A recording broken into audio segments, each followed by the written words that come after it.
Views YouTube ఛానల్ను subscribe చేయండి, మా వీడియోలను లైక్ చేయండి.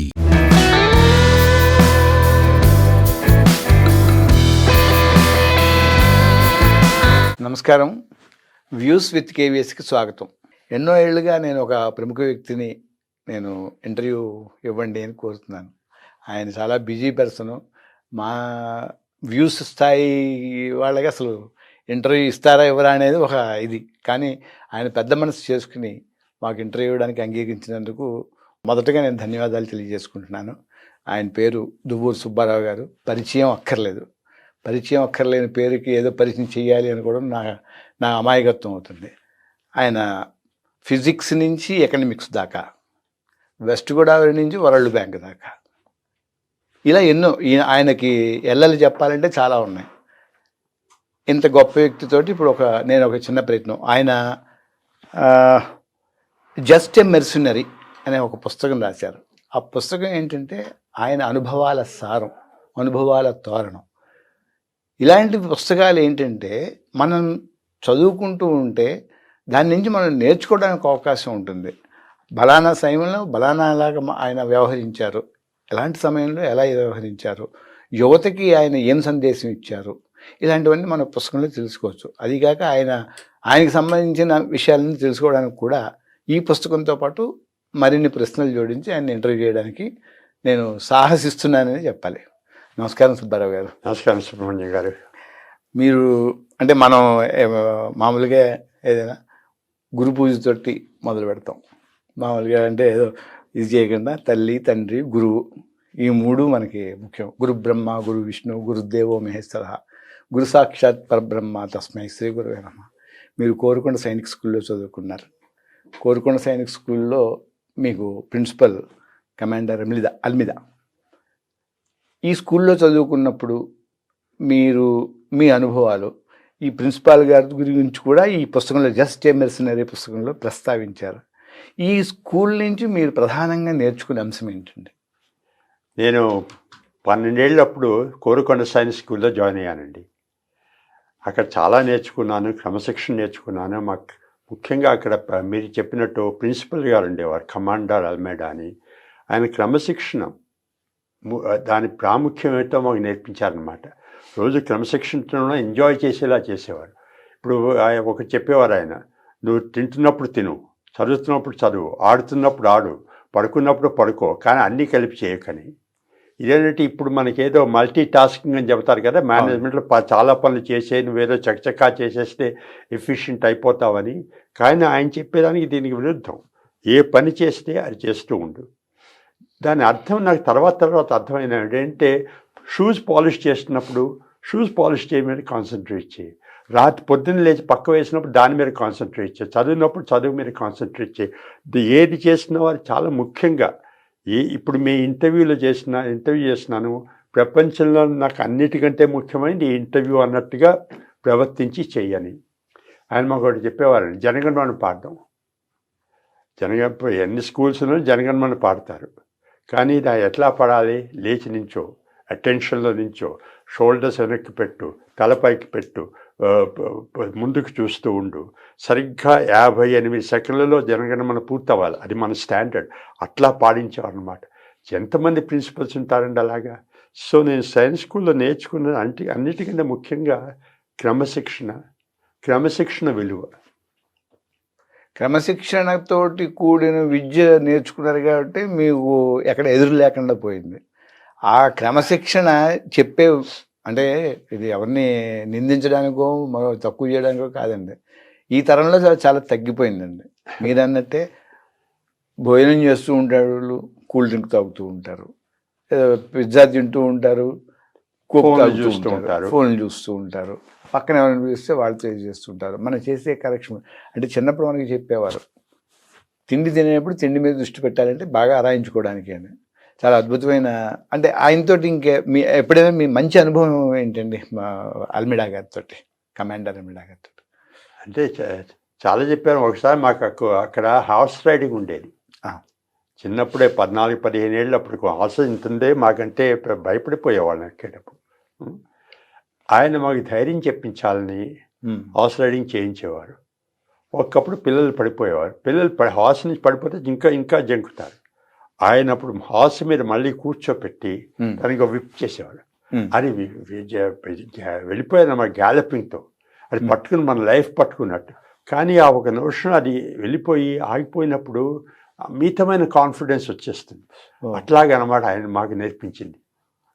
ఆ క్రమశిక్షణ కూడా భయంతో కూడిన క్రమశిక్షణ. భయంతో అంటే కాన్ఫిడెన్స్ వచ్చేలాగా క్యారెక్టర్ బిల్డ్ చేయాలి, పర్సనాలిటీ బిల్డ్ చేయాలనేలాగా చేసేవారు అనమాట. మెయిన్ అది భయపెట్టడానికి కాదు. కానీ నువ్వు ఇప్పుడు గుర్రం మించి పడిపోయావు, నువ్వు మళ్ళీ ఎక్కకపోతే జీవితాంతం ఇలాగే ఉండే భయపడిపోతూనే ఉంటావు, నువ్వు ఎక్కువ నేర్చుకో అన్ని నేర్పించేవారు అనమాట. మళ్ళీ తర్వాత ఆయన ఎక్కించిన తర్వాత రోజు గుర్రం మీద ఎప్పుడు ఎక్కుతామా అనిపించేలా ఉండేది. ఓకే ఓకే సరే, ఇప్పుడు ఈ జస్ట్ ఏ మెర్సినరీ ఇది పుస్తకం చూడడానికి వెయిట్ పరంగా చాలా తేలిగ్గా ఉంది, కానీ దీంట్లో చాలా బరువైన విషయాలు ఉన్నాయని అనుకుంటున్నాను. ఈ పేరు పెట్టడానికి ఏదైనా ప్రధానమైన కారణం ఏమైనా ఉందండి? అంటే విభిన్నంగా ఉంది చూడడానికి అన్ని పుస్తకాల కంటే. నా జ్ఞాపకాలను నా ఏదో మరోటో పెట్టుకుంటారు, కానీ జస్ట్ ఏ మెర్సినరీ అనే దాని వెనకాల ఇలా పేరు పెట్టడానికి ఏంటంటే ప్రధాన కారణం? ఈ బుక్ చదివిన వాళ్ళు, మా ఆవిడ, కొంతమంది మా పిల్లలు, కొంతమంది ఫ్రెండ్స్ ఈ బుక్ ముందు చదివిన వాళ్ళు ప్రింట్ అవ్వకముందు 4-5 టైటిల్స్ సజెస్ట్ చేశారు. అన్నిటినీ అందరితో ఆలోచించి ఈ పేరు పెట్టామన్నమాట. ఎందుకంటే మనందరికీ కూడా మనం ఏదో కంప్లైంట్ చేయడం అలవాటు. ఈ దేశం ఇట్లాగే ఉంది, సొసైటీ ఇట్లాగే ఉంది, నేనేదో ఆపర్చునిటీకి ఉండవు, మనం చదువుకున్న వాళ్ళకి, మెరిట్ ఉన్న వాళ్ళకి ఆపర్చునిటీస్ ఉండవు, ఏవేవో తిట్టుకుంటూనే ఉంటాం అందరమును. నేను కూడా తిట్టుకుంటూనే ఉంటాను. కానీ నేను నిష్పాక్షికంగా నా జీవితం చూస్తే నాకు ఈ దేశం చాలా అవకాశాలు ఇచ్చిందండి. స్కాలర్షిప్తో సైన్స్ స్కూల్లో చదువుకున్నాను, స్కాలర్షిప్తో ఐఐటీలో చదువుకున్నాను, మెరిట్ మీద ఐఏఎస్ పాస్ అయ్యాను. అటువంటి యూపీఎస్సీ ఎగ్జామ్లు ఉండడం కాబట్టి లోవర్ మిడిల్ క్లాస్ ఫ్యామిలీ నుంచి వచ్చిన మెరిట్ మీద ఐఏఎస్ పాస్ అయ్యాను. ఐఏఎస్ కెరీర్ అయ్యాక రిజర్వ్ బ్యాంక్ గవర్నర్ అయ్యాను. అంటే ఈ దేశం నుంచి చాలా వచ్చింది, నాకు చాలా సహాయం చేసింది. మెర్సినరీ అంటే దాని తెలుగులో ఏమిటంటారో పదం నాకు తెలియదు, మీకు ఏమైనా తెలుసా? ఇప్పుడు మెర్సినరీ అర్థం ఏమిటంటే, ఇప్పుడు మనం యుద్ధం చేయడానికి ఆర్మీ వాళ్ళు ఉంటారు, వాళ్ళకి జీతాలు ఇస్తాం, వాళ్ళ కర్తవ్యం కాబట్టి వాళ్ళు చేస్తుంటారు. మెర్సినరీస్ అంటే వాళ్ళు ఆర్మీ కాదనమాట. వాళ్ళు ఎవరు డబ్బు ఇస్తే వాళ్ళ తరఫున ఫైట్ చేస్తారు. ఇప్పుడు రష్యా యుక్రెయిన్కి యుద్ధం జరుగుతోంది. బయట నుంచి వచ్చిన వాళ్ళందరూ యుద్ధం చేస్తున్నారు రష్యా తరఫున. రేపు యుక్రెయిన్ వాళ్ళు వచ్చి మేము ఎక్కువ ఇస్తామంటే యుక్రెయిన్ తరఫున చేస్తారు. వాళ్ళకి ఎవరు గెలిచారు, ఎవరు ఓడిపోయారు నాకు అవసరం లేదు. ఆ డబ్బు ఇస్తున్నారు, ఆ డబ్బుతో మనం తీసుకుంటున్నాం కాబట్టి ఈ ఉద్యోగం చేసి పెట్టాలన్నది. నేను నా కెరియర్ 40 ఏళ్ళని వెనక్కి చూస్తే నేనేదో జీతం ఏ ఉద్యోగం ఇచ్చినా నా స్తోమత ప్రకారం కష్టపడి చేశాను, నా సాధ్యమైనంత వరకు చేశాను. కానీ ఇదంతా ఎందుకు చేస్తున్నాను? జీతం ఇస్తున్నారని చేశాను, లేకపోతే ఏమన్నా హయ్యర్ వాల్యూ, సొసైటీని బాగు చేయాలని, దేశానికి ఏదో సేవ చేయాలని చేస్తున్నానా, లేకపోతే జీతం ఇస్తున్నారు కాబట్టి ఆ జీతం తీసుకుంటున్నాను కాబట్టి చేయాలని చేశానా అని ఒక ప్రశ్న నాలో ఎప్పుడూ ఉండేది. ఈ పుస్తకం రాసినప్పుడు కూడా ఆ ప్రశ్నే ఉండింది. నేను జవాబు చెప్పలేదు, కానీ పుస్తకం చదివిన వాళ్ళు చెప్పుకోవాలన్నమాట, ఇది ఆయన మెర్సనరీయా కాదా అని. అందుకనే నాకు ప్రశ్న మార్క్ కూడా ఉంది, చూడండి మీరు దాన్ని. అవునండి, క్వశ్చన్ మార్క్ ఉంది. ఇప్పుడు నేను అడుగుతున్నానండి, మీరు జీతం కోసం చేశారా, దేశానికి సేవ చేయాలని చేశారా? అది మీరు పుస్తకం చదివి చెప్పాలి. చదివి చెప్తాను. మీ అంతరార్థం అసలు అది తెలుసుకోవాలని నా ఉద్దేశం. ఏ పనైనా నా సాధ్యమైనంత వరకు, నాకు కష్టపడి నాకు వీలున్నంత వరకు చేస్తానండి. అదే దేశానికి సేవ చేయాలనే కదా. ఏదో ఉద్యోగం ఇస్తున్నారు, ఉద్యోగం ఉంది, మనకి జీతం ఇస్తున్నారు, ఆ ఉద్యోగం సరిగ్గా చేస్తే సొసైటీ, ప్రజలు, దేశం బాగుపడుతున్నానే కదా. సాధారణంగా ఉద్యోగుల ఈ ఆలోచన తీరు ఎలా ఉంటుందంటే, పొద్దున 10ంటికి వెళ్తే 6ంటికి డ్యూటీ అయిపోతుంది, మధ్యాహ్నం అరగంట భోజనం లంచ్ అయిపోయిన తర్వాత 6 తర్వాత ఇంకా పని చేయం, 6 తర్వాత పని చేస్తే ఓవర్ టైం ఇవ్వాలి, నాకేంటి అనే తత్వంలో ఉంటారు. కానీ ఐఏఎస్లు, ఏపీఎస్లు, సివిల్ సర్వీసెస్లో ఉన్న వాళ్ళకి ఇలాంటివి పట్టించుకోవడం కుదరదు. అలా నేను అన్నండి. అన్ని కార్డర్స్లోనూ, అన్ని లెవెల్స్లోనూ కష్టపడి పనిచేసేవారు, కర్తవ్యంగా చేసేవాళ్ళు ఉన్నారు. ఐఏఎస్లో, ఐపీఎస్లో కూడా ఎందుకులే ఇది ఇది ఈ మాత్రం చేస్తే సరిపోని సరిపెట్టుకునే వాళ్ళు ఉన్నారు. మీరు అన్నట్టు ఏదో ఐఏఎస్లు ఐపీఎస్లే కర్తవ్యం చేసేవాళ్ళు మిగిలిన వాళ్ళలో ఆ బాధ్యత లేదని నేను ఒప్పుకోనది. ఒప్పుకోరా? అన్ని లెవెల్స్లోనూ కష్టపడి పనిచేసేవారు. మన జీతం తీసుకుంటున్నా కూడా మన ధర్మం ఉద్యోగం చేయడానికి కొన్ని వాళ్ళు ఉన్నారండి. ఇప్పుడు ఐఏఎస్ అనగానే, సివిల్ సర్వీసెస్ అనగానే ఇప్పుడు ర్యాంకులు అనేది ఒకటి వచ్చిందండి. మీకు అప్పుడు ఎంత ర్యాంక్ తెచ్చుకున్నారో నేను అడగచ్చా? మీరే చెప్పండి. అంటే మామూలుగా ఉద్యోగపరంగా మీరు నెంబర్ 1 అండి ర్యాంకు. ఐఏఎస్ ఈ సివిల్ సర్వీసెస్లో మీ ర్యాంక్ ఎంత వచ్చి ఉంటుంది? నెంబర్ 1 అండి. నెంబర్ 1 1972లో నేను ఆల్ ఇండియా ఫస్ట్ ఐఏఎస్లో. 1972లో IAS IF Indian administrative service, Indian foreign సర్వీస్లో కూడా నేను నెంబర్ 1 ర్యాంక్. నేను 6th క్లాస్ చదువుతున్నానండి అప్పుడు. బాగుందండి, సంతోషం. ఇప్పుడు మీ చదువు చూస్తే చాలా, అంటే ఇప్పుడు చదివేదానికి ఉద్యోగానికి ఎలాగైతే ఉండట్లేదో, సంబంధం ఉండట్లేదు, మీ చదివిన తీరు కూడా అలాగే ఉంది. ఫిజిక్స్ చదివారు, తర్వాత ఎకనామిక్స్కి వచ్చారు, తర్వాత ఐఏఎస్కి వెళ్ళారు. ఈ ట్రాన్స్ఫర్మేషన్కి కారణం ఏంటండి? అంటే మీకు ఒక మీ గోల్ మెయిన్ ఐఏఎస్సా, లేకపోతే ఫిజిక్స్ అయ్యి సైంటిస్ట్ అవుదామనా, లేకపోతే ఎకనమిస్ట్ అవుదామనా? దాని ఇది మీద నాకు వచ్చిన అనుమానం ఉండేది. అంటే నేను ఒక్కనే కాదండి, చాలా కెరియర్స్ మారిన వాళ్ళు చాలామంది ఉంటారు.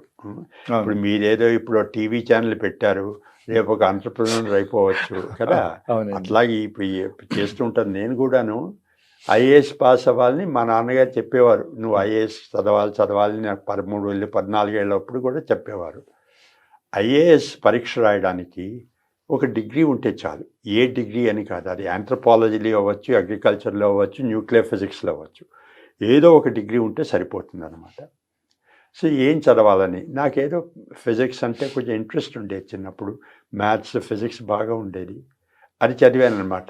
ఓకే, ఇది ఒక ఐఏఎస్ రాయొచ్చు, ఒకవేళ ఐఏఎస్ రాకపోతే కూడా తర్వాత పర్సీవ్ చేయొచ్చు, ఫిజిక్స్తో ఏదో అకాడమిక్స్లో పిహెచ్డి చేసి చేయొచ్చు అన్నట్టుగా కూడా ఆలోచన ఉండేది. అందుకని ఫిజిక్స్ మీద కొంచెం ఆసక్తితో చదివాను.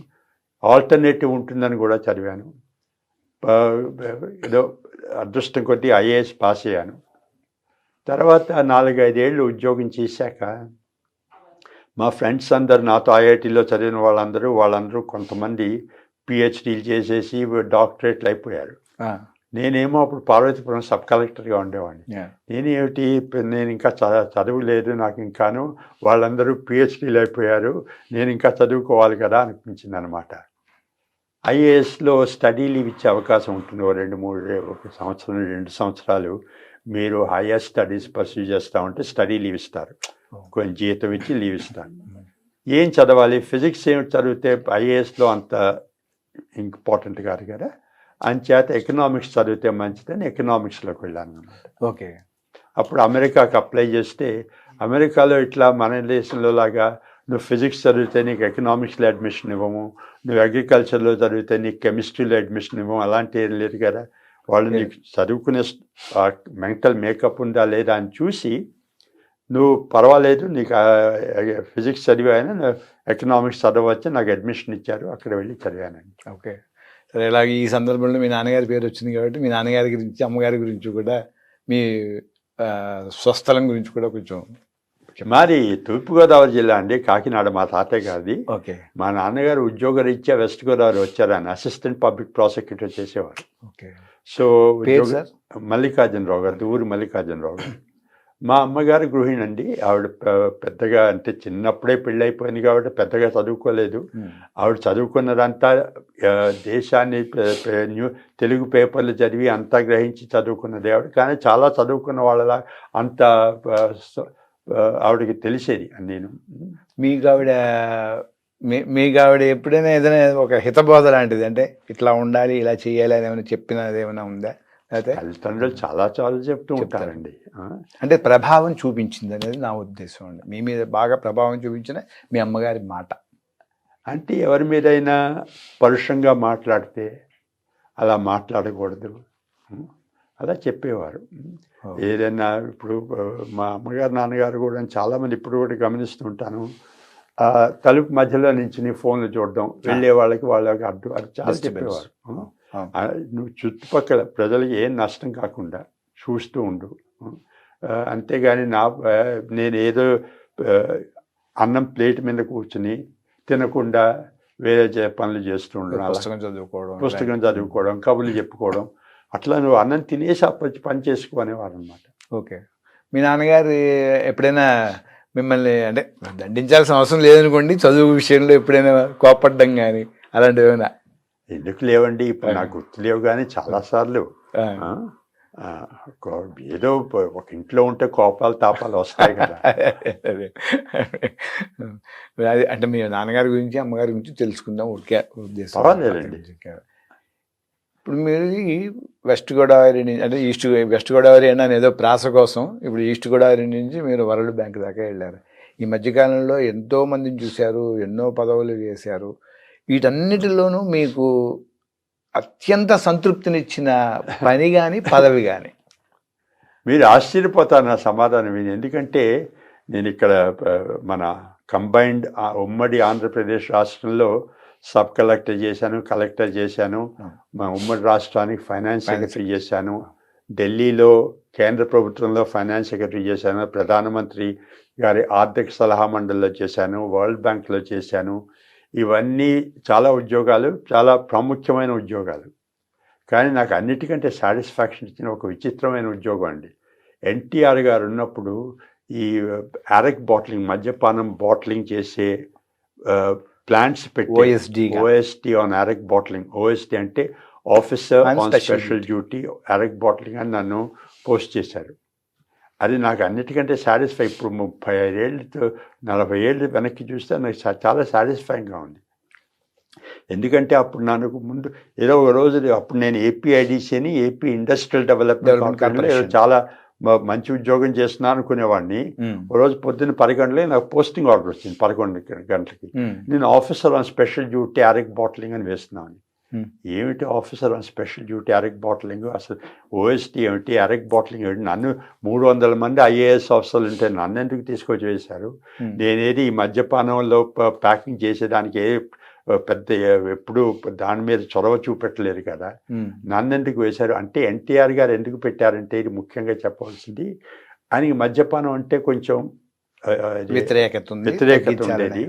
దాని చేత అప్పుడు ప్రొహిబిషన్ పెడతామంటే ఈ ఫైనాన్స్ డిపార్ట్మెంట్ వాళ్ళు ఏమో, సార్ మీరు ప్రొహిబిషన్ పెడితే మనకు ఆదాయం తగ్గిపోతుంది, ఆదాయం తగ్గిపోతే మీకు మీరు ఇప్పుడు 2 రూపాయల కేజీ బియ్యం ఇస్తూ ఉంటున్నారు, అవన్నీ వాటికి డబ్బు ఉండదు అంటే ఆయన పాపం కొంచెం వెనక్కి తగ్గి, సర్లే నేను అది చేయలేకపోతే వేలకు మంది రోజు కాదు నెల సంవత్సరాలు వేలకు మంది చితికిపోతున్నారు కుటుంబాలు. చాలామంది తాగి ఆరోగ్యం పాడైపోయి చనిపోతున్నారు, వేరే కుటుంబాలు చితికిపోతున్నాయి. అంచేది వాళ్ళు తాగుతుంటే అట్లీస్ట్ మనం ఇది అడల్టరేటెడ్ లిక్కర్ కాదని వాళ్ళకి కాన్ఫిడెన్స్ ఉండేలా ఒక బాటిల్ చేసి గవర్నమెంట్ వాళ్ళు ముద్ర వేసి అందించాలని పెట్టారనమాట. నన్ను ఎందుకు వేశారు? ఇప్పుడు చూడండి, మీరు ప్రతి సంవత్సరం ఐఏఎస్ రిజల్ట్స్ వచ్చినప్పుడు ఇప్పుడు మీలాంటి వాళ్ళు ఇంటర్వ్యూ చేస్తారు. కొత్తగా పైకి ర్యాంకులు వచ్చిన కుర్రాళ్ళని అమ్మాయిలని. నువ్వు ఎందుకు ఐఏఎస్ జాయిన్ అవుతావు అంటే, నేను ఐఏఎస్ జాయిన్ అయిపోయి నేను దేశాన్ని బాగు చేయాలని ఐఏఎస్ చదువుతున్నా. అందరూ చెప్పారు అదే. నేను ఇదే దేశాన్ని బాగు చేసేది, అరెక్ బాటిలింగ్ ప్లాంట్ పెట్టా. తర్వాత ఏదో ఫ్యామిలీ ఫంక్షన్కి వెళ్ళినా, ఏదో పెళ్ళికి వెళ్ళినా, పేరెంటానికి వెళ్ళినా అందరూ నువ్వేం చేసినావు? నేను కళ్ళు సారా బాటిలింగ్ ప్లాంట్ పెడుతున్నానండి. ప్రసాద్ ప్రభుత్వ సారా చూపుగా ఉండేదన్నమాట. తర్వాత ఇది అయ్యే పని కాదు. 9 నెలల్లో 23 జిల్లాల్లో నువ్వు చేయాలంటే ఇది అయ్యే పని కాదు. ఇదేదో నా కెరీర్ దెబ్బతీస్తుంది, ఆ పని అవ్వదు, ఈ సుబ్బారావు చేయలేకపోయాడు 9 నెలల్లో అని వస్తుందని నాకు చాలా భయంగా ఉంది. సో ఒక 3 రోజులు ఇంటికి వెళ్ళి ఏం చేయకుండా బ్రూడింగ్ అంటారు ఇంగ్లీష్లో, అట్లాగనమాట, పడుకొని లేచి తిని ఏం చేయాలని. తర్వాత ఒక సోమవారం పొద్దున్న లేచి, సరే ఇదేదో మనకి అప్పచెప్పారు, ఇది చేయకపోతే అసలే ఫెయిల్యూర్ అయిపోతాను, ప్రయత్నం చేసి ఫెయిల్యూర్ అవుతే అది మంచిది కదా, ప్రయత్నం చేయకుండా ఫెయిల్యూర్ అవడం అని చెప్పేసి ఒక ఉద్యోగంలో పడి ఒక గ్రూప్ని తయారు చేసి, ఒక టీంని తయారు చేసి నేర్చుకుని చాలా కష్టపడి ఒక వార్ ఆఫీస్లో నడిపింది అనమాట. ఐఏఎస్ ఒక ప్రాజెక్ట్ ఆఫీస్ అనమాట. 9 నెలల్లో ఉమ్. 3 రోజుల ముందే పూర్తి చేసాం. 23 జిల్లాలోనూ 23 ప్లాంట్స్, స్టాఫ్, ఎక్విప్మెంట్, మెషినరీ అన్నీ ఉమ్. తయారు చేశాం అన్నమాట. చాలా సాటిస్ఫాక్షన్గా ఉండేది. దాంట్లో నేను చాలా నేర్చుకున్నాను. ఏమిటంటే ఒకటేంటే నువ్వేదో గర్వపడిపోయి ఈ ఉద్యోగాలు చిన్న వాళ్ళకి నేనేదో పెద్ద పెద్ద ఉద్యోగాలు చేసేవాడినని కాదు. ఉమ్. ఏ ఉద్యోగంలో అయినా నేర్చుకునేది సాటిస్ఫాక్షన్ చాలా ఉంటుంది. తర్వాత నువ్వు ఏది చేయాలనుకున్న, ఇందాక కమాండర్ ఆల్మేడా గారు చెప్పాను కదా, అవునండి. నువ్వు ఏది చేసినా డూ ఇట్ విత్ ప్యాషన్. అదే ఇది ఏదో ప్రపంచంలో అన్నిటికంటే ముఖ్యమైన పని ఇదే అన్నట్టుగా చెయ్యి అన్నట్టు నేను నేర్చుకున్నాను. ఏ పని అప్పచెప్పినా అదే ముఖ్యమైన పని, అదే అదే ప్రధాన. ప్రపంచంలో అన్నిటికంటే అదే అదే ముఖ్యమైన ముఖ్యమైన పని అన్నట్టుగా అనమాట. చాలా మంచి మాట అండి. ఈ తరం నేర్చుకోవాల్సిన ఇది. ఇక్కడ నాకు ఒక సందేహం వస్తుందండి. ఎందుకంటే ఒక 10-15 ఏళ్ళు, 20 ఏళ్ళు ముందుకు వెళ్దామండి. 20 ఏళ్ళు ముందుకు వెళ్తే అక్కడి నుంచి ఐఏఎస్లు, దానికి ముందు ఐఏఎస్లు, ఈ ఇద్దరు ఐఏఎస్ల మధ్య ఏదో చాలా హస్తిమస్తకాంతరం తేడా ఉన్నట్టు అనిపిస్తుంది నాకు. అంటే నిర్ణయాలు తీసుకోవడంలో మీ తరం వాళ్ళు ఇండివిజువల్గా ఉండేవారు, చెప్పేవారు, నాయకులకి చెప్పేవారు, ఆ నాయకులు వినేవారు కూడా. కానీ ఇప్పుడు అలాంటి పరిస్థితి లేదు. కేవలం నాయకుడు ఏం చెప్తే అదే చేయడు. ఇలాంటిది ఒక ఇంటర్వ్యూలో మీరు, ఒక ఐఏఎస్ ఇంటర్వ్యూలో అన్నట్టు గుర్తు నాకు, దేశాన్ని ఐఏఎస్లు ఫెయిల్ చేస్తున్నారు అని. అంటే అప్పుడే అలా ఉందండి, ఇప్పుడు వచ్చింది అంటే ప్రతి తరం వాళ్ళు అలాగే అనుకుంటూ ఉంటారండి. ఇప్పుడు 30 ఏళ్ళ తర్వాత ఐఏఎస్ వాళ్ళేమో 2025లో ఐఏఎస్లు ధైర్యంగా ఉండేవారు, మనం చితికిపోయామని.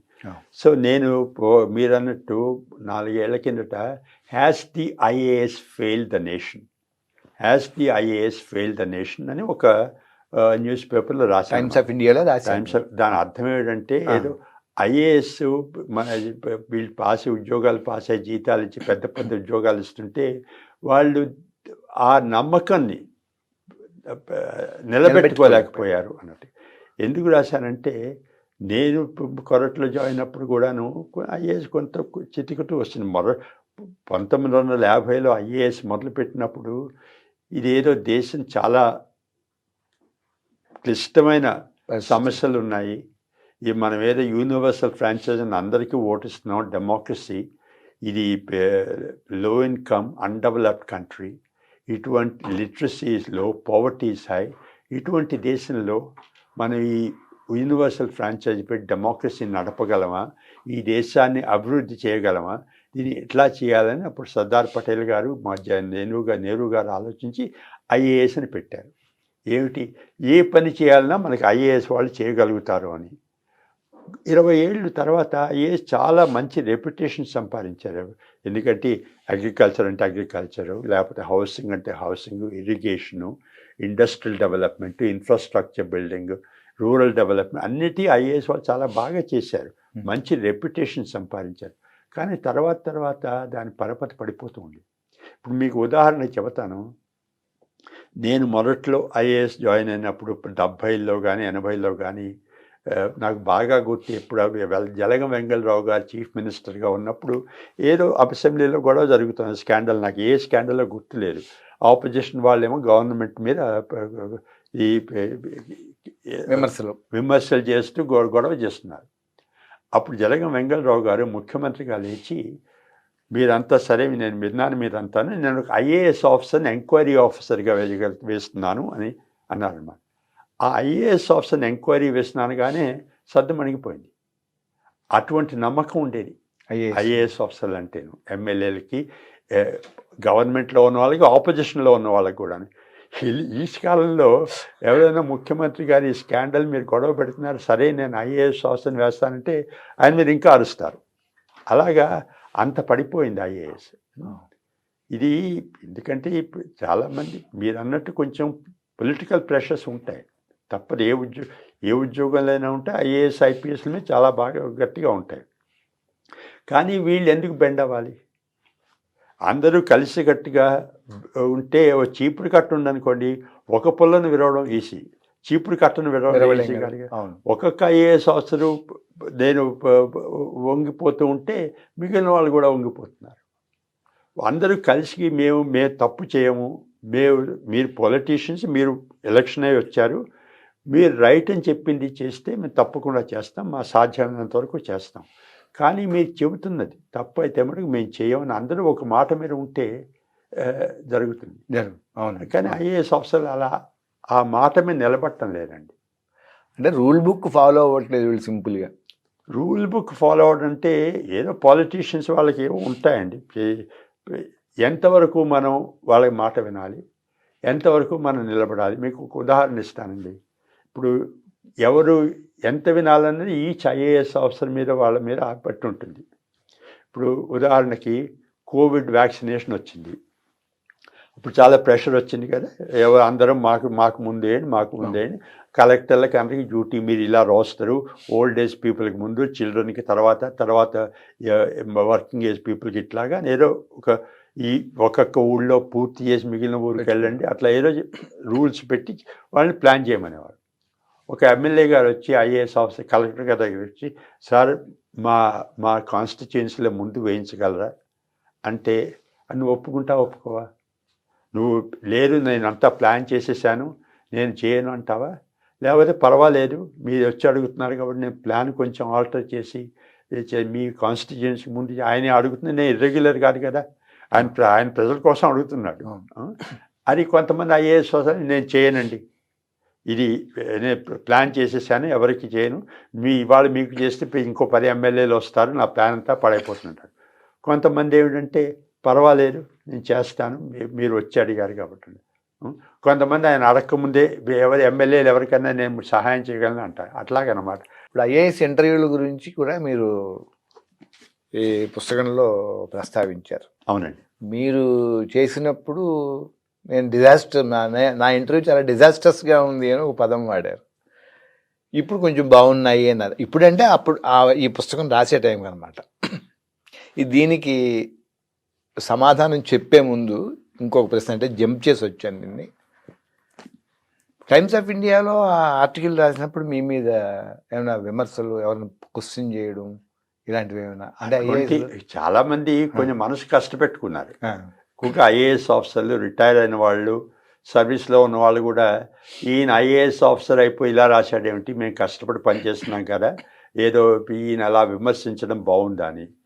నేను విమర్శించినప్పుడు నాకు కూడా మనసులో కొంచెం కష్టంగానే ఉంది. ఎందుకంటే ఇప్పుడు కూడా దేశంలో చాలా చోట్ల చాలామంది ఐఏఎస్ ఆఫీసర్లు చాలా స్పిరిటెడ్గా పనిచేస్తున్నారండి. కష్టపడి వాళ్ళకి ఏదో మనకి పేరు రావాలి, మన పేరు టీవీలో రావాలి, న్యూస్ పేపర్లో రావాలనుకోకుండా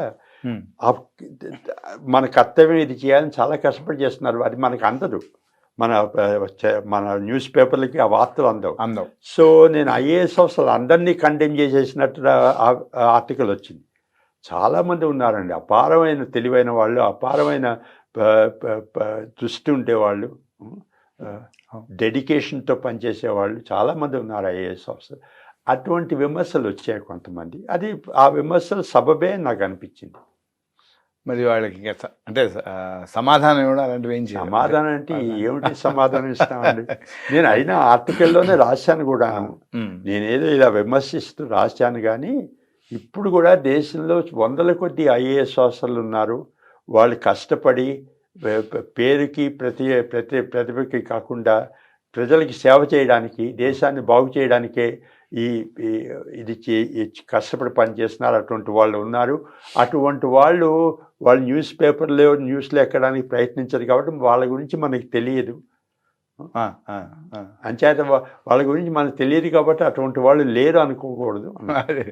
అంటే మనం చూసుకుంటే ఇప్పుడు ఐఏఎస్ని కొన్ని కేసులు అరెస్ట్ చేశారంటే కొంచెం బాధ అనిపిస్తుంది. తప్పకుండానండి. మరి అలాంటి సందర్భాలు తీసుకున్నప్పుడు మీరు రాసిన ఆర్టికల్ కరెక్టే అనిపిస్తుంది.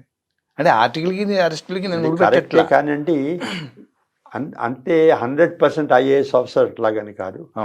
కానీ ఓ 10% అట్లా ఉంటారు. ఆ 10% మూలంగాను మొత్తం సర్వీస్కి అపకీర్తి వస్తుంది. అది నేను చేస్తాను. నేను ఆ 10% గురించి రాశాను. ఆ 10% మూలంగా అందరికీ ఆ అభిప్రాయం పడిపోయిందనమాట. ఈ ఐఏఎస్ వాళ్ళు ఏదో పరీక్ష రాసి వస్తారు, తర్వాత వాళ్ళు కూడా ఇలాగ చెడు అలవాట్లకి చెడు వ్యసనాలకి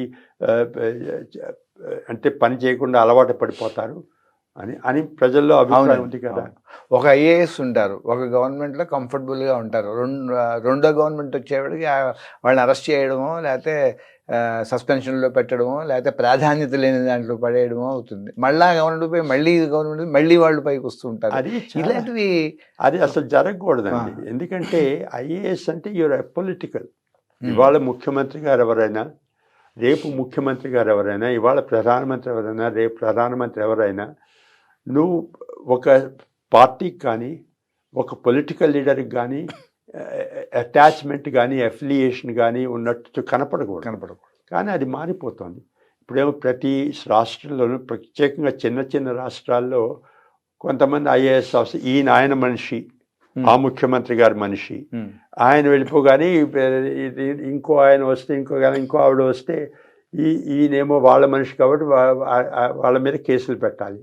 అట్లా అయిపోయింది. అది చాలా దురదృష్టకరమైన డెవలప్మెంట్. అంటే మనకి తెలియకుండానే అంటే మనకంటే ఐఏఎస్లు కానీ అధికారులు, ఉన్నతాధికారులు వాళ్ళకి తెలియకుండానే ఒక ఉచ్చులో ఇరుక్కుపోవడం వల్ల వస్తున్న ప్రాబ్లం అయ్యి ఉండొచ్చు. ఇది ఉచ్చులో ఇరుక్కుపోతున్నారు, కానీ ఇరుక్కుపోకుండా వాళ్ళు ప్రయత్నించగలరా అన్నది ప్రశ్న. అదేండి. సరే, ఇప్పుడు మీ ఐఏఎస్ ఇంటర్వ్యూ గురించి చెప్పండి. ఇందాక మీరు అడిగారు ఐఏఎస్ ఇంటర్వ్యూ గురించి. నేను ఐఏఎస్ ఇంటర్వ్యూ గురించి ఎందుకు రాశానంటే, దానివల్ల నాకు జీవితాంతం కొన్ని లెసన్స్ నేర్చుకున్నాను. ఎందుకంటే ఆ ఇంటర్వ్యూ గురించి చెబుతానప్పుడు నేను ఇంకా ఐఐటి కాన్పూర్లో చదువుతుండేవాడిని. ఢిల్లీలో ఫిబ్రవరి ఆఖరి వారంలో నాకు ఇంటర్వ్యూ. సో రాత్రి ట్రైన్ పట్టుకుని కాన్పూర్ నుంచి ఢిల్లీ వచ్చాను. పొద్దున్న 4:30కో 5 గంటలకో ఢిల్లీ చేరుకున్నాను. మా ఫ్రెండ్ ఇంటికి వెళ్ళాను. మా ఫ్రెండ్ వాళ్ళ ఇంట్లో స్నానం చేసి కొత్తగా సూట్ కుట్టించుకున్నాను, ఇస్త్రీ చేసుకున్నాను. మా ఫ్రెండ్ వాళ్ళ అమ్మగారు నాకు టిఫిన్ పెట్టారు. నా ఇంటర్వ్యూ 9 గంటలు 7:30 కల్లా రెడీ అయిపోయి కూర్చున్నాను. అప్పుడు ఏదో అరగంట పట్టేది మ్యాక్సిమం యూపీఎస్సీకి వెళ్ళాలంటే. మా నాన్నగారు ఇక్కడ ఉండేవారు కదా, ఉత్తరం రాసేవారు అనమాట, నువ్వు ఇంటర్వ్యూకి వెళ్ళినప్పుడు ట్యాక్సీలో వెళ్ళని. నేను ఎప్పుడు ఢిల్లీలో నాకు అలవాటే బస్సుల్లో వెళ్ళడం, ఎప్పుడు ట్యాక్సీలో కూర్చున్న అలవాటు లేదు. సరే నాన్నగారు ఇలా చెబుతున్నారు కాబట్టి వాళ్ళు ట్యాక్సీ తీసుకుందామని చెప్పి వాళ్ళు ట్యాక్సీలో కూర్చున్నారు. సో నా జీవితంలో మొదటిసారి ట్యాక్సీలో కూర్చోవడం, జీవితంలో మొదటిసారి సూట్ వేసుకోవడం, యూపీఎస్సీ ఆఫీస్కి వెళ్ళాను 8:30కు. అంత డేట్ ఏమైనా గుర్తుందండి? ఇది 26 ఫిబ్రవరి 1972 ఏదో. ఓకే. అప్పుడేమో వాళ్ళు ఏదో నా పేపర్లు చెక్ చేశారు, ఫోటో చూశారు, కూర్చోబెట్టారు. 9 గంటలకి ఇంటర్వ్యూ, 9:05కు ఎంతకో ఇంటర్వ్యూ రూమ్లోకి వెళ్ళాను. ముఖ్యంగా ముందుకు చైర్మన్ గారు, నువ్వు ఇంకా ఐఐటీలో చదువుతున్నావా అన్నారు. అవును సార్ అన్నాను. ఎప్పుడు వచ్చి మరి కాన్పూర్ నుంచి ఎప్పుడు వచ్చామన్నారు. పొద్దున్న వచ్చానండి, రాత్రి ట్రైన్ పట్టుకుని వచ్చానన్నారు. మరి ఐఐటీలో ఎప్పుడు పూర్తి అవుతుందని. ఇంకో 2 నెలలు అయిపోతుందండి. అంటే రిజల్ట్స్ వచ్చి నువ్వు ఐఏఎస్ పాస్ అవుతే నీ చదువు పూర్తవుతుంది కదా అన్నారు. అయిపోతుంది సార్ అన్నారు. తర్వాత పక్క మెంబర్కి చెప్పారు. ఆ పక్క మెంబరు కొంచెం తీక్షణంగాను, mister Subbarao, do you read newspapers చదువుతావని. Yes sir, I read newspapers అన్నారు. So which newspaper do you read? The Statesman sir.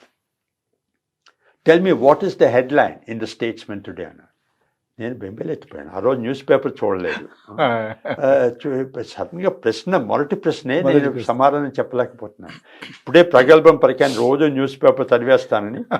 అప్పుడే చైర్మన్ గారు నాకు రెస్క్యూకి వచ్చారు. చూడు, ఇవి చీకటిగా ఉంది, ఇవాళ శీతాకాలం, చీకటిగా ఉంది, ఇంకా మంచు పడుతూనే ఉంది, ఈయన రాత్రి పొద్దున్న ట్రైన్లో వచ్చాడు, పాపం ఆయన టైం ఉండేది కాదు, నువ్వు చదివావా వాళ్ళ న్యూస్ పేపర్ నా మెంబర్ని అడిగారు.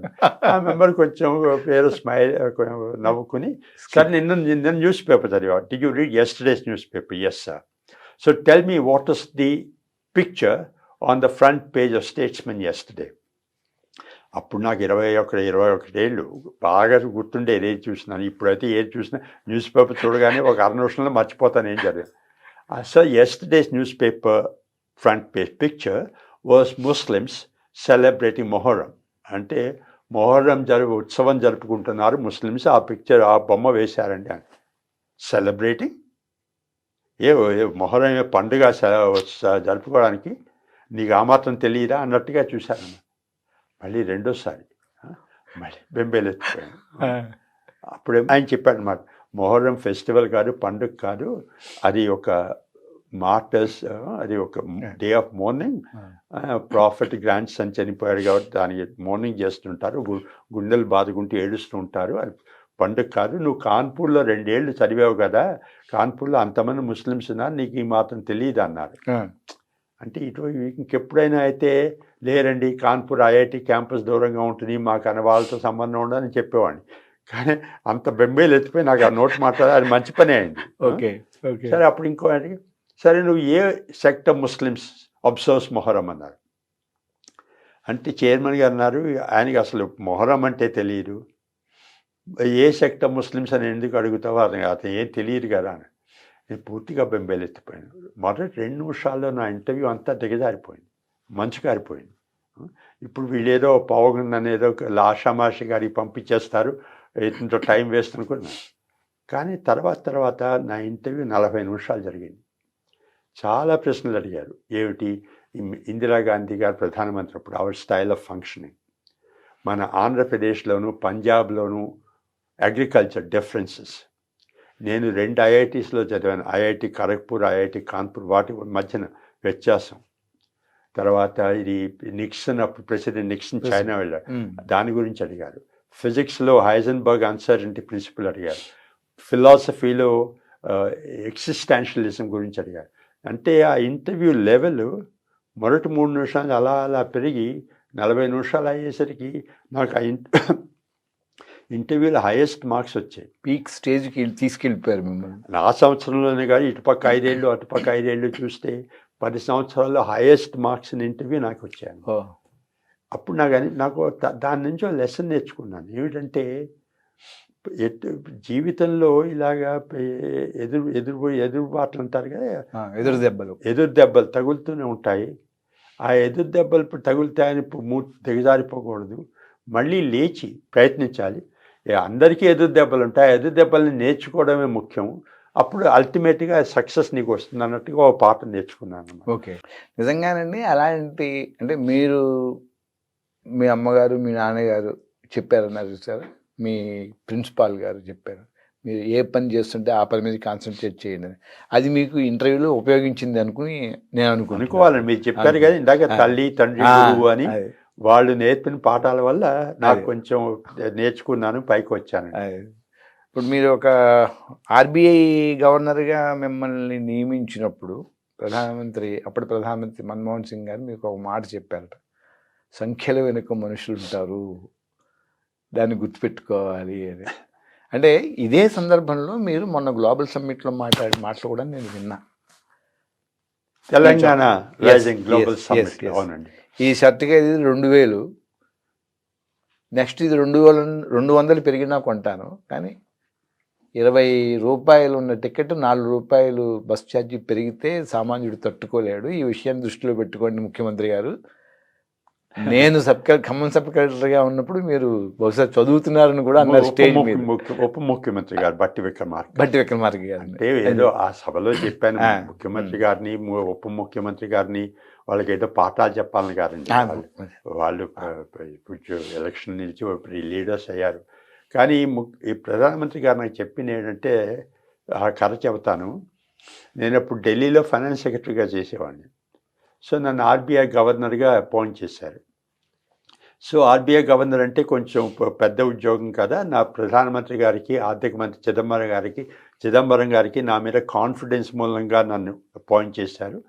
ప్రధానమంత్రి గారికి ధన్యవాదాలు చెప్పడానికి ఆయన ఆఫీస్లో అపాయింట్మెంట్ తీసుకుని కలవడానికి వెళ్ళాను. ఉదయం 11 గంటలకి అపాయింట్మెంటు. ఆయన ఆఫీస్కి వెళ్ళాను, ఆయన ఒక్కరే ఉన్నారు. నేను వెళ్ళగానే నమస్కారం చెప్పాను అన్నమాట. థ్యాంక్ యూ సార్, నన్ను అపాయింట్ చేశారు. నాకు ప్రధానమంత్రి గారికి నేను తెలుసు, ఆయన ఫైనాన్స్ మినిస్టర్గా ఉన్నప్పుడు నేను ఫైనాన్స్ మినిస్ట్రీలో మిడ్ లెవెల్ ఆఫీసర్గా చేశాను. ఆయన ప్రధానమంత్రి అయినప్పుడు నేను ఫైనాన్స్ సెక్రటరీగా చూశాను. ఆయన మీటింగ్స్లోను, క్యాబినెట్ మీటింగ్స్లోను అన్నింటిలోనూ నన్ను చూస్తుండేవారు, నాకు బాగా తెలుసు. ఇప్పుడు ఆయన సుబ్బారావు, నువ్వు చాలా మంచి ఉద్యోగస్తుడి, నిన్ను నేను గమనించాను, అందుకనే ఆర్బీఐ గవర్నర్గా చేశాను అన్నారు. ఓ 10 నిమిషాలు అయ్యాక నేను మన్మోహన్ సింగ్ గారిని అడిగాను, సార్ మీరు కూడా ఆర్బీఐ గవర్నర్ చేశారు కదా ఒకప్పుడు, మీరు నాకు ఏమన్నా అడ్వైస్ ఇస్తారా అంటే, ఆయన చాలా కొంచెం హ్యూమిలిటీ ఉన్న పర్సన్ కదా, అవును. నేనేం అడ్వైస్ ఇస్తాను సుబ్బారావు నీకు, నువ్వు ఐఏఎస్లో చేసావు, దేశం తెలుసు నీకు, ప్రభుత్వం తెలుసు, ఆర్బీఐ తెలుసు, నువ్వు దేశానికి ఏది మంచిదవుతో అది చెయ్యి, నేనేం అడ్వైస్ ఇచ్చేది లేదు, నీకు అంతా తెలుసు అన్నారు. సరే ఇంకో 10 నిమిషాలు పోయాక నేను లేచాను. లేచి సరే నమస్కారం వెళ్తుంటే ఆయన పాపం కుర్చీ వెనక నుంచి లేచి వచ్చి నాతో తలుపు దాకా వచ్చారనమాట. తలుపు దగ్గర నా భుజం మీద చేసి, సుబ్బారావు ఇందాక నువ్వు ఏదో సలహా అడ్వైస్ అడిగావు కదా, నేను ఒక్క సలహా ఇస్తాను. నువ్వు ఇప్పుడు ఐఏఎస్లోను గవర్నమెంట్ నుంచి నువ్వు ఆర్బీఐలోకి వెళ్తున్నావు. RBI is a great institution, కానీ ఆర్బీఐలో ఇట్స్ ఎ టనల్. అక్కడికి వెళ్ళాక నీకు ఏమిటంటే అన్ని నెంబర్లే, interest rate, inflation rate, exchange rate, money supply, credit growth, ఆ నెంబర్లు, ఆ అనాలిసిస్, ఆ రిపోర్ట్స్, దాని మీద మునిగిపోయి నువ్వు అసలు ప్రజల గురించి మర్చిపోయే రిస్క్ ఉంది.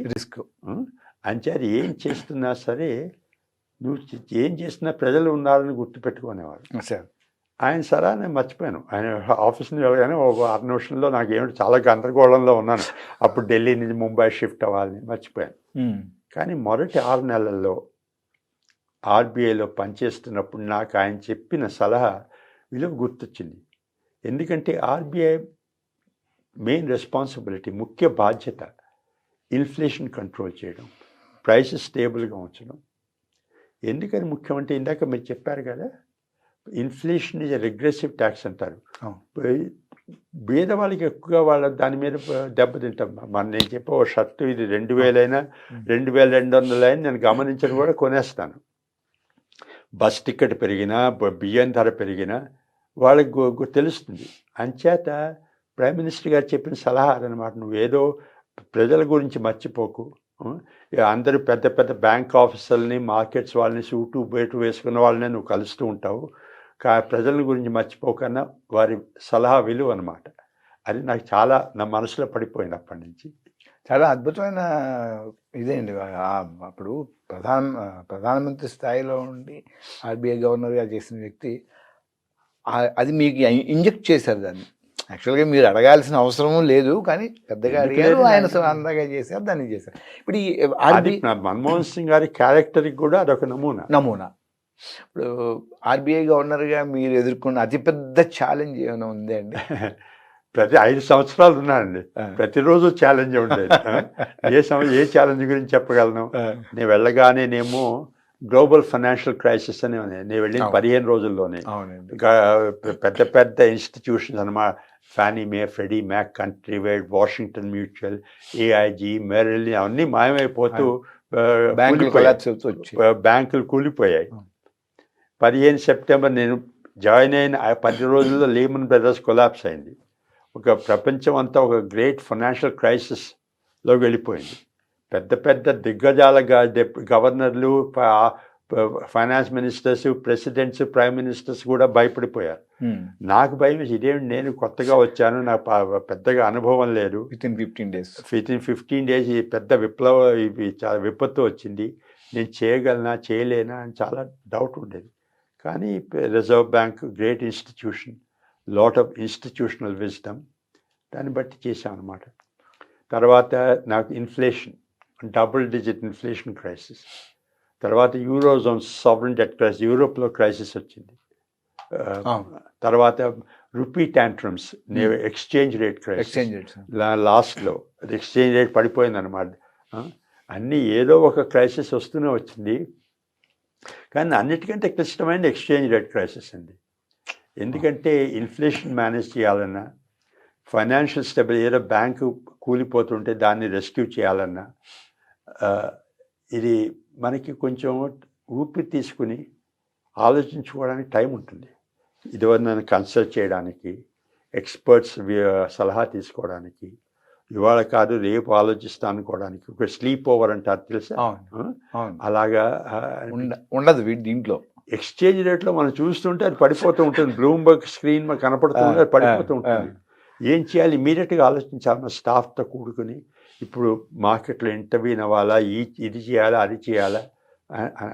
So exchange rate was a big crisis, biggest challenge for me in the Reserve Bank. Okay. నేను అంటే మాటల సందర్భం ఏదో జర్నలిస్టిక్గా అడుగుతున్నానని అనుకోవద్దండి. గవర్నమెంట్లో ఉన్న ఏ హయ్యర్ పోస్ట్ అయినా పొలిటికల్ ఇన్ఫ్లుయెన్స్ ఉంటుంది. ఆ ఇన్ఫ్లుయెన్స్ ప్రకారమే వాళ్ళని నియమించుకుంటూ ఉంటారు అని అంటూ ఉంటారు. అందులో ఆర్బీఐ గవర్నర్ అనేది ప్రధానమైంది అనేది ఉంటుంది. దానికి మీరు అంగీకరిస్తారండి? లేరండి, పూర్తిగా అంగీకరించను. ఎందుకంటే ఆర్బీఐ గవర్నమెంట్ మాట విని చేస్తూ ఉంటే అది ఆర్బీఐ గవర్కి నష్టము, దేశానికి నష్టం, ప్రభుత్వానికి కూడా నష్టమే. సో కొంచెం ఇండిపెండెంట్గా ఉన్న వాళ్ళని వేసే స్తోమత ఉన్న వాళ్ళని, కానీ ప్రభుత్వానికి ఆర్బీఐకి ఫ్రిక్షన్స్ ఉంటూ ఉంటాయి. ఇప్పుడు మన దేశంలోనే కాదు, అన్ని దేశాల్లో చూసినా ఇప్పుడు మనం రోజు న్యూస్ పేపర్ తెచ్చినా, టీవీ చూసినా ట్రంప్ తిడుతూనే ఉన్నాడు కదా. వాళ్ళ సెంట్రల్ బ్యాంకు, ఫెడరల్ రిజర్వ్ వాళ్ళకేం తెలియదు, వాళ్ళందరూ మతలేని వాళ్ళు, ఇలా చేస్తున్నారు, దేశాన్ని నాశనం చేస్తున్నారు, ఏదేదో తిడుతూనే ఉన్నాడు.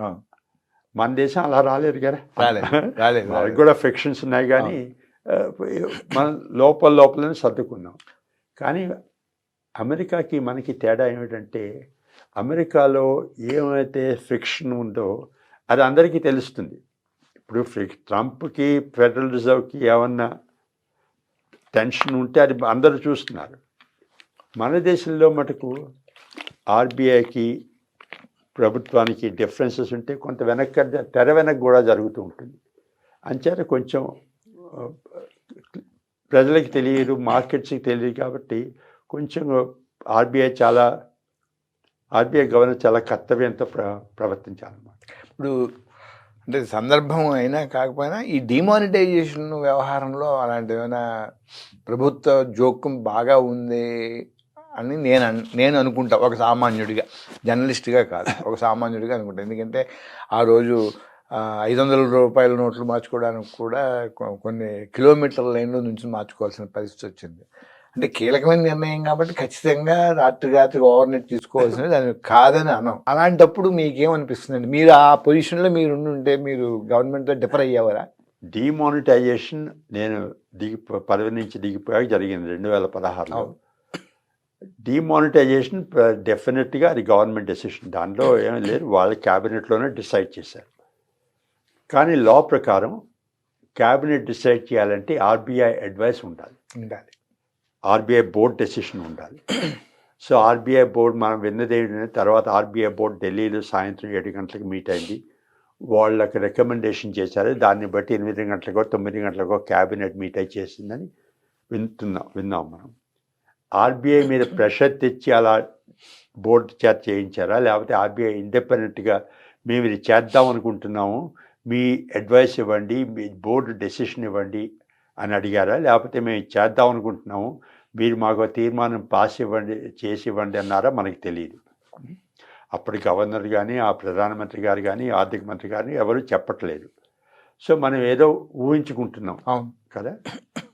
కానీ అది నాకు తెలియదండి ఏం జరిగిందో. కానీ డిమానిటైజేషన్ వల్ల కొంచెం ఇది సరిగ్గా ప్లానింగ్ లేకుండా చేశారు అని ఇప్పుడు మనం తర్వాత వింటున్నాం. దానివల్ల ఎన్నో ఇబ్బందులు పడ్డారు కాబట్టి దాన్ని దృష్టిలో పెట్టుకుని ప్రజలు ఇబ్బందులు పడ్డారు, ఎకానమీ నష్టపోయింది కూడా. నష్టపోయింది. 50 ఏళ్ల క్రితం చేశారు మీరు ఐఏఎస్, సుమారు అంటున్నాను 50 ఏళ్ల క్రితం. అప్పుడున్న విలువలు ఇప్పుడు లేవని ఆల్రెడీ మనం మాట్లాడుకున్నాం. ఇప్పుడున్న ఐఏఎస్లు, కొత్తగా వస్తున్న ఐఏఎస్లు, నాకు కొంతమందిని చూస్తుంటే చాలా ఆశ్చర్యం వేస్తుందండి. అంటే నేను ఫీల్డ్లో తిరిగి నేను ఇది చేసి, అంటే దీని గురించి మీరు మీ పుస్తకంలో కూడా రాశారు, ఈ ఇట్స్ ఎ మెర్సనరీ పుస్తకంలో కూడా రాశారు. ఇప్పుడు అంటే ఈ ఐఏఎస్ తరానికి ఏమైందండి, కొత్త తరానికి ఏమైంది అసలు? వాళ్ళకు ఒక దిశానిర్దేశం అంటే గవర్నమెంట్ ఏం చెప్తే అదే. అది మనం మాట్లాడుకున్నాం ఇందాక విలువల గురించి. కానీ మీ ఇంకో ప్రశ్న వేస్తున్నారు, అప్పటికి ఇప్పటికీ ఐఏఎస్కి తేడా చాలా తేడాలు ఉన్నాయండి. మొదటిది ఏమిటంటే, ఐఏఎస్ పరీక్ష చాలా ఇంకా కష్టమైపోయింది. నేను రాసినప్పుడు 50 ఏళ్ల కిందట ఒక 50-60 వేల మంది రాసేవారేమో, ఇప్పుడు 10 లక్షల మంది రాస్తున్నారు. కానీ ఇంటేక్ నేనున్నప్పుడు 120 మంది 130 మంది తీసుకునేవారు, ఇప్పుడు మేబీ 300 మంది తీసుకుంటున్నారేమో. ఇంటేక్ పెరగలేదు, రాసేవాళ్ళు నెంబర్ పెరిగిపోయింది, 10 రెట్లు పెరిగిపోయింది. పాస్ అవ్వడం చాలా కష్టమైపోయింది. సో అపారమైన తెలివితేటలు ఉంటే కానీ ఇప్పుడు ఐఏఎస్ పాస్ అవ్వడం కాదు. అప్పుడు కష్టమే, ఇప్పుడు ఇంకా కష్టమైపోయింది. 2 కష్టాలండి ఇప్పుడు. రెండవదేమో ఇప్పుడు టెక్నాలజీ బాగా వచ్చేసినాయి. సెల్ ఫోన్లు వచ్చాయి, వీడియో కాన్ఫరెన్సెస్ వచ్చాయి. మేము వెళ్ళినప్పుడు ఏదైనా ఫైర్ యాక్సిడెంట్ అయినా ఏదైనా లా అండ్ ఆర్డర్ ప్రాబ్లం అయినా నువ్వు వెళ్ళవలసి వచ్చేది, తెలిసేది కాదు. ఇప్పుడు అన్నీ వాళ్ళకి ఇమీడియట్గా తెలుస్తున్నాయి, చేతిలో వస్తున్నాయి. ఎక్కడికైనా వెళ్ళాలంటే కూడా రోడ్లు బాగున్నాయి. అప్పుడు విలేజెస్కి వెళ్ళాలంటే రోడ్లు ఉండేవి కాదు. మేము జీపుల్లోనూ లేకపోతే ఒకప్పుడు నడిచి వెళ్ళేవాళ్ళం కూడా. ప్రతి విలేజ్కి ఇప్పుడు రోడ్డు, గుర్రాల మీద కూడా కొంతమంది గుర్రాల మీద కూడా వెళ్ళేవాళ్ళు. తర్వాత ముఖ్యంగాను పాలిటీషియన్స్కి ఐఏఎస్కి డిఫరెన్సెస్ బాగా వచ్చాయి. నేను ఐఏఎస్ పాస్ అయినప్పుడు టిపికల్గా సమితి ప్రెసిడెంట్స్ కానీ ఎమ్మెల్యేలు కానీ వాళ్ళు బాగా చదువుకున్న వాళ్ళు కాదు.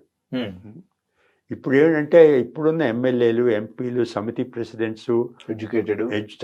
వాళ్ళు కూడా పిహెచ్డీలు చేస్తున్నారు, వాళ్ళు కూడా పెద్ద పెద్ద డిగ్రీలు చదువుతున్నారు, వాళ్ళు కూడా విదేశాల్లో చదువుకుని వచ్చిన వాళ్ళు ఉన్నారు. సో ఇప్పుడు ఐఏఎస్కి వీళ్ళకి పెద్దగా డిఫరెన్స్ ఉండేది కాదు. సో అప్పుడు ఏంటంటే వాళ్ళకి కూడా ఐఏఎస్ వాళ్ళని కొంచెం పెద్ద చూపు చూసేవారు. ఇప్పుడు ఏంటి నువ్వు నేను సమానమే కానీ అన్నట్టుగా ఉంది. సో చాలా మారాయి. కానీ ఒకటి మారకూడదు, అదేమిటంటే ఐఏఎస్ వాళ్ళకు ఉన్న విలువలు, ఆ లైను నువ్వు విలువలు పాటించాలి, ఆ వాల్యూస్ పాటించాలి, దేశానికి ఇది ధర్మాన్ని పాటించాలి అన్నది అప్పుడు ఎటువంటిదో ఇప్పుడు అటువంటిది. ఇప్పుడు నాకు అంటే నా స్వానుభవం కాదండి, ఎంతోమంది అనుభవిస్తున్న ఇది. ఒక మున్సిపాలిటీ తీసుకుందామండి. ఒక జిల్లాలో 9 మున్సిపాలిటీలు ఉన్నాయి కానీ దానికి ఒక కలెక్టర్ ఉంటారు.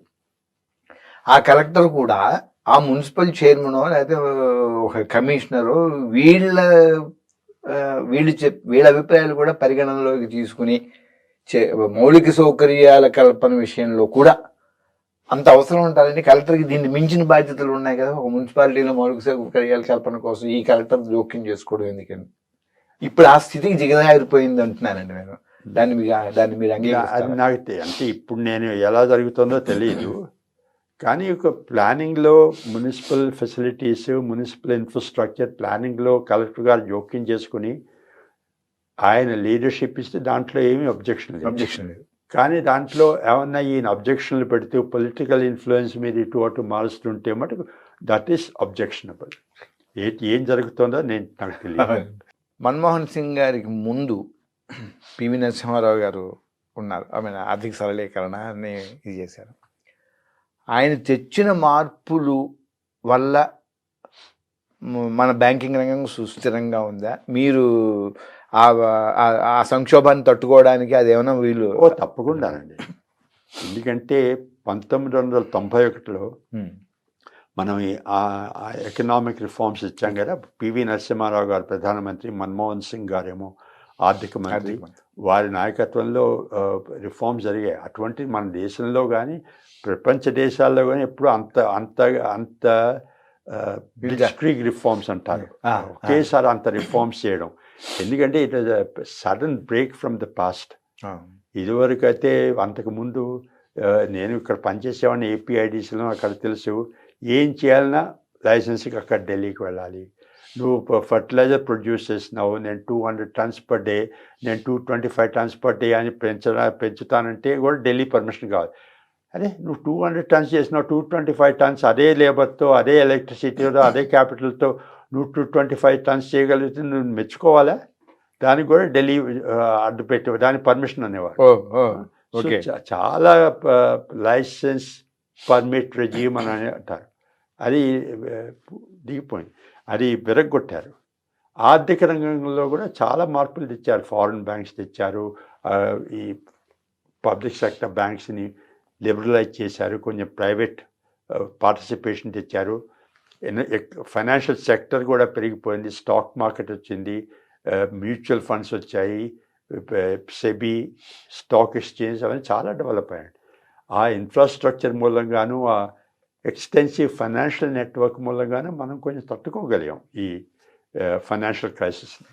అప్పుడు అది రాకపోయి ఉంటే మనం కూడా కొంచెం ఇబ్బంది పడి ఉండేవాళ్ళం. ఇంకా చాలా ఇప్పుడు కూడా ఇబ్బంది పడ్డాము, ఇంకా చాలా ఇబ్బంది పడేవాళ్ళం. ఓకే. మీ ధర్మం ఏమిటో మీరు గుర్తించలేని సందర్భాలు ఉన్నాయని ఈ పుస్తకంలో ఒక చోట రాశారు మీరు. మీ వ్యక్తిగత జీవితంతో దాన్ని పోలుస్తూ ఏమైనా దాంట్లో లాస్ట్లో రాశానండి. మా అమ్మగారు స్వర్గీయులయ్యారు, కానీ మా అమ్మగారికి ఉత్తరం రాస్తున్నట్టు రాశానమాట, లెటర్ టు మై మదర్ అని. అంటే నా అనుభవాలన్నీ కూడా క్రోడీకరించుకుని రాశాను. దాంట్లో ఏమిటంటే, ఎప్పుడు అందరి తల్లిదండ్రులు చెబుతారు, అందరి గురువులు చెబుతారు, నువ్వు జీవితంలో చేయవలసి నీ ధర్మాన్ని పాటించాలి. మా పేరెంట్స్ కానీ అందరూ చెబుతుండే అందరి పిల్లలకి. కానీ ఏమిటి నీ ధర్మం తెలుసుకోగలడం కొంచెం కష్టం. ధర్మం తెలిస్తే కూడా ఇది చేయగలమా అన్నది కూడా కష్టం. మహాభారతంలో చూసారా, ఇప్పుడు కొన్ని మహాభారతంలో ప్రతీది కూడా ఇది ఏమిటి నీ ధర్మం, నువ్వు ఆ ధర్మాన్ని పాటించగలవా అని మోరల్ డైలమాస్. యుద్ధం మొదలైనప్పుడు కుంతీదేవి వెళ్తుంది కర్ణుడి దగ్గరికి. నువ్వు చెబుతున్నావు, నువ్వు నా కొడుకువి, నేను వదిలిపెట్టేశాను, ఇప్పుడు వీళ్ళ తరఫున మారు, యుద్ధం చెయ్యి, గెలుస్తావు, నువ్వు రాజు అయిపోతావు, నువ్వు అందరికంటే పెద్దవాడివి, ఇటు తిరిగి అంటుంది. కర్ణుడు తిరస్కరిస్తాడు. ఎందుకంటే నేను దుర్యోధనుడు ఉప్పు తిరిగి ఇంతవాడిని అయ్యాను, నా ధర్మం ఆయనతో ఉండడం, నువ్వేం చెప్పినా సరే నా ధర్మాన్ని నేను అటు నుంచి మారను అని. అది అక్కడ ఆయన ధర్మం చాలా క్లియర్గా ఉంది. తర్వాత ద్రౌపది వస్త్రాపహరణం జరుగుతుంది. అంత సభలోనూ అందరూ కూర్చుంటారు, కురువృద్ధులందరూ అందరూ మౌనంగా కూర్చుంటారు. ముఖ్యంగా భీష్మాచార్య గారు మౌనంగా కూర్చుంటారు. ఆయన ఎందుకు మౌనంగా కూర్చున్నాడు? అరే, ఇంత అన్యాయం జరిగిపోతుంది, నువ్వు నోరు విప్పి మాట్లాడద్దా అంటే, ఆయనకున్న డైలమా ఏమిటి, రాజుగారు ఇవి చేయమని చేశారు, రాజుగారు ఆర్డరు, దానికి నేను తిరగొట్టగలనా అని ఆయన మోరల్ డైలమా అన్నమాట. ఒక పక్కనేమో ఇది ఆపాలి, ఒక పక్కనేమో రాజుగారి ఆజ్ఞ నేను ఆపలేను అన్నట్టుగా. తర్వాత యుద్ధం జరుగుతున్నప్పుడు ధర్మరాజు చెబుతాడు, అశ్వత్థామ ఒక గజమని, అశ్వత్థామ హతః కుంజరః. అది ఆయన అబద్ధం చెప్పకూడదన్న ఉద్దేశం ఉన్నా సరే అబద్ధం చెప్పాడు కాబట్టి ఆయన రథం ఎప్పుడు నేలకి 6 అంగుళాల పైన ఉండేదండి, కుంగిపోయింది. ధర్మం పాటించలేరు కాబట్టి. అటువంటి ధర్మరాజు ధర్మానికి పెట్టిన పేరు ఆయనే పాటించలేకపోయాడు. సో అందరికీ మహాభారతం చదివిన వాళ్ళందరికీను, మిగిలిన చదవకపోయిన వాళ్ళందరూ కూడా తెలుస్తుంది, ధర్మాన్ని పాటించడం ముఖ్యం. కొన్ని సందర్భాల్లో ధర్మాన్ని పాటించలేము, కొన్ని సందర్భాల్లో అసలు మన ధర్మం ఏమిటో కూడా తెలియని సందర్భాలు కూడా ఉంటాయి. అలాంటి జంక్షన్లోనే ఉందంటారా ఇప్పుడు ఐఏఎస్ వ్యవస్థ? అంతే నేను చాలా వరకు కూడాను. మీరన్నది కరెక్టే. ధర్మం ఏమిటో ఒకప్పుడు చాలా ఒకప్పుడు తెలియదు, ఒకప్పుడు తెలుస్తుంది, కానీ ధర్మాన్ని పాటించలేకపోతున్నారు.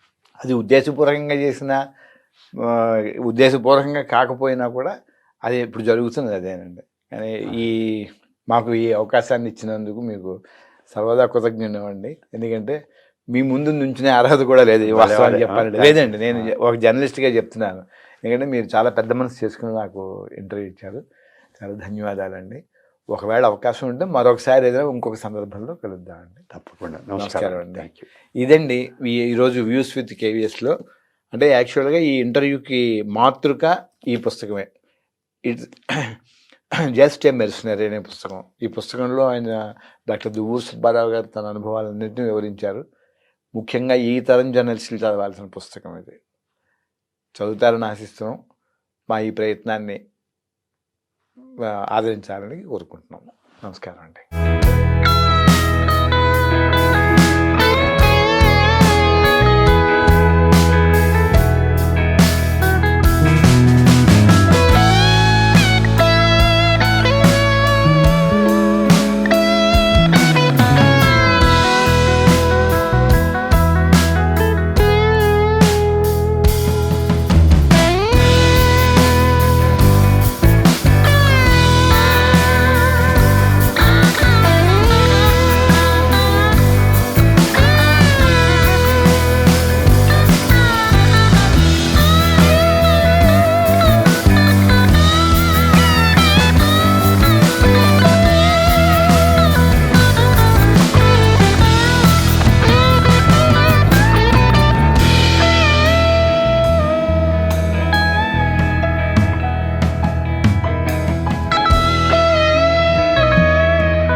వ్యూస్ యూట్యూబ్ ఛానల్లో లైక్ చేయండి, షేర్ చేయండి, సబ్స్క్రైబ్ చేయండి.